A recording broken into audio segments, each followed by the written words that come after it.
İmam Hüseyni sadə xalq öldürdü. Bunu yaddan çıxartmayın. İmam Hüseyni xilafət ordusu öldürmədi. İmam Hüseyni xalq öldürdü, nə qədər acı da olsa. Xalq dediyin Suravi Küfə cəmaatı. Şam ordusu öldürmədi. Bu təsadüf deyil. Bu cəmiyyət xəbis cəmiyyət idi. Bu qədər amansızlıqla deyir, yazırlar tarixdə ki, elə ki, dedim, mən Əlinin oğluyam. Dedilər ki, biz səni öldürürük və bu söz tarixdə qalıb. Buğzənli əbik. Atova qarşı olan kin səbəbindən.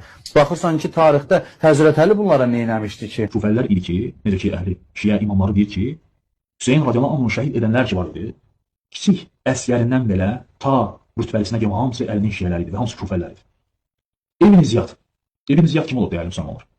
Vaxtı ikən Həzrət Əlinin dəstəsində Muaviyə qarşı döyüşənlər də olub. Dəstə başçısı. Şimr bin Zilcovşan. Kim olub? Heç maraqlanmasınız. Vaxtı ikən Həzrət Əlinin dəstəsində Sifeyn döyüşünü Muaviyə qarşı döyüşən başçılardan biri olub. Məhz onlar da elə rəvayətdə gəlir ki, Həzrət Hüseynin başını kəsən də Şimr olub. Şimr bin Zilcovşan. Həzrət Əlinin şiələrindən olub. Onu çağırırlar ora Küfəyə və Küfədə də qətl etdirlər. Allahu Akbar. Həzrət Əli radiyallahu anhu öz şiələri haqqında onlara lənət yağdıraraq deyir. Ey kişiyə oxşayıb kişi olmayanlar. Uşaq xəyallı, qadın ağıllı var. Nə yaxşı olardı mən sizi heç görməyəydim və tanımayaydım. Allaha and olsun ki, peşmançılıqdan, kədərdən yaxa qurtara bilmirəm. Allah sizi öldürsün. Allahu Akbar.